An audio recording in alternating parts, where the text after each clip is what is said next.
Now it's time to show you the visual proof. The Super Bowl is just days away, and it's a lot more than just a football game. It brings life to its host city. If you don't like the football, stay for the commercials. If you don't like the commercials, I'm sure you like the music. This year's halftime show will not disappoint. Maroon 5 and Big Boi will headline the Pepsi halftime show, and last night we caught wind of Maroon 5 performing and could see the video through the building.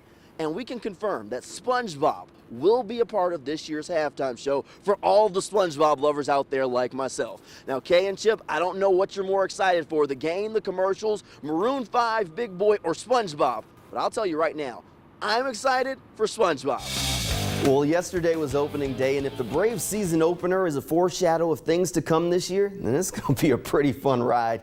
Tony Romo actually just recently put down the football and picked up the microphone, and it looks like the best career move he's ever made. He's turned into a savant, a psychic. Dial 1-800-ROMO if you want to know exactly how to win the game. Rams defensive coordinator Wade Phillips has even said that he wants to have Tony Romo in his ear, so he knows how to slow down Tom Brady and the Patriots offense. And the Masters has already started. That's right. Jamal's got his green jacket on. He's ready Yes, to he go. does. I won the one a couple of years ago that whichever one no one's watched, I won that one. I am not mad at it. You got the special fucking knife. I will say it. I told you I could still run. How about that, Kay? I had quite a few unsuccessful attempts, but I finally got a bite.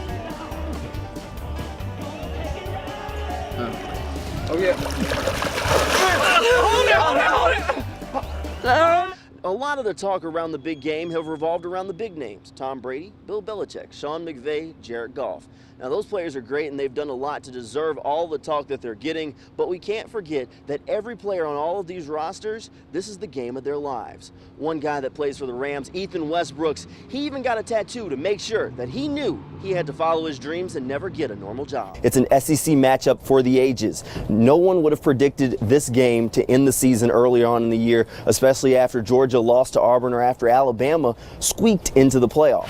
You want me to do that? Oh, okay, yeah. Jamal says, you want me to do that? That's it.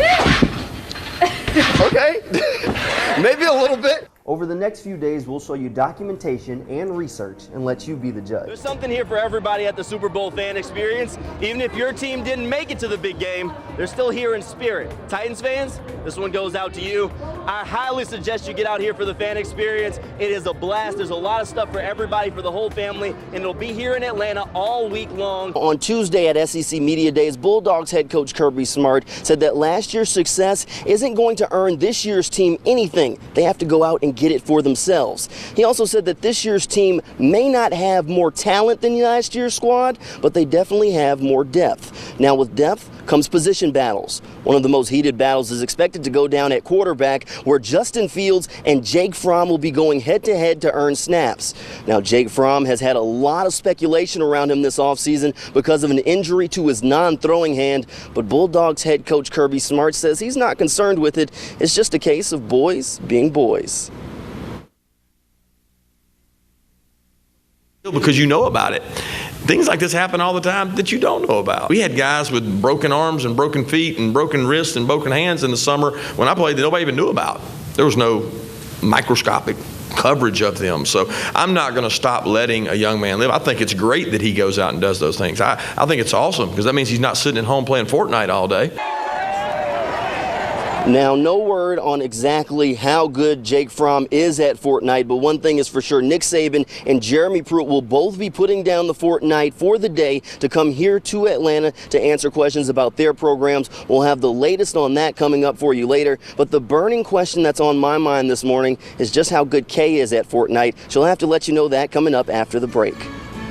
Maybe the Braves should start skipping Julio Teheran's starts at SunTrust Park. Just an idea. The right-hander went 3-10 at home last year, including a club record of 9-game losing streak. Our CBS Sports family is so talented. I'm just going to try and fit in here, and hopefully I can make Tony Romo and Nate Burleson proud. Jared Goff is young, Tom Brady is old. The winner of the game will wear the blue and gold. How about that? If running the 40-yard dash or throwing passes is too much for you, you can come find a sleep number bed and catch a couple of Z's before you get back at it.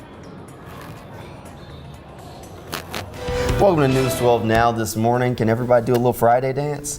Can we do it? No? Nothing? Okay. I got nothing. It's just me. Right here in Atlanta.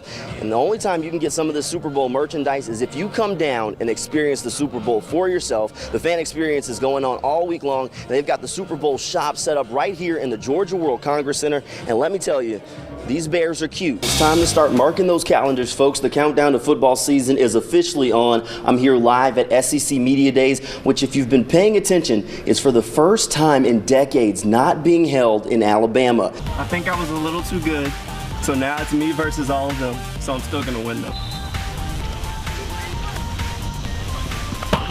And with tomorrow being opening day, of course, we got to talk more baseball. The Lookouts will be in the studio a little bit later on. Plus, Top 5 at 5's coming up, and we have a squirrel on wheels. A few years ago, when Kirby Smart left Alabama to take the head coaching job at UGA, he knew one day he would have to coach against his former protege, Nick Saban.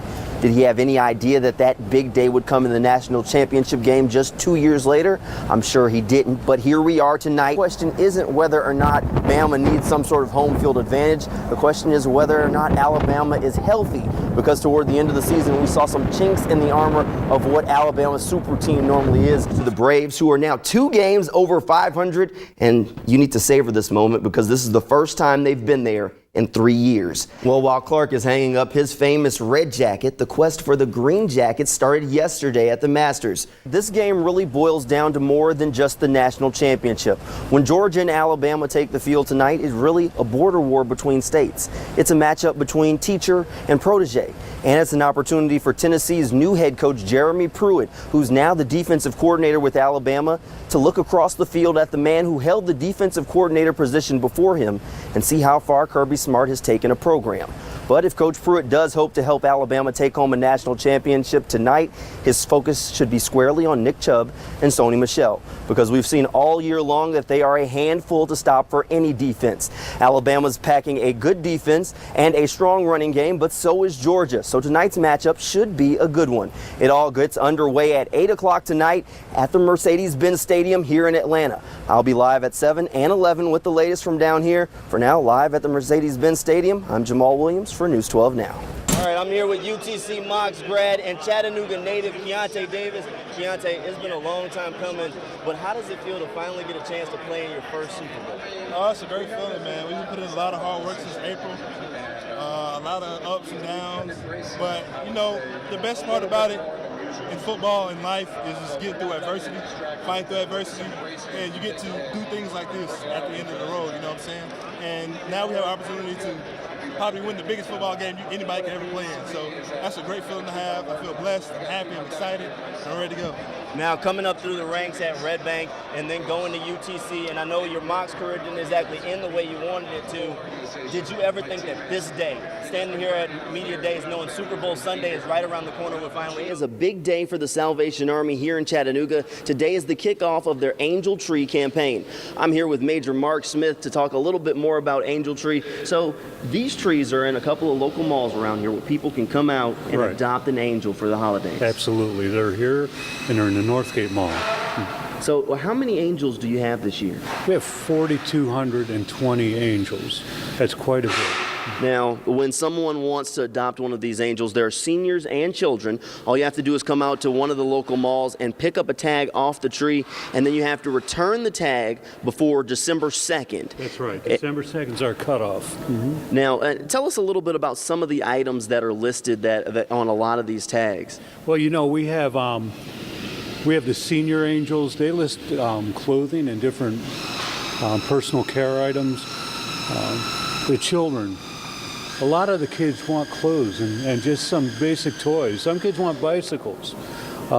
This child here wants a remote control car and a bicycle, a coat, shirt, pants, educational toys, and cars. So all kinds of gifts are appropriate.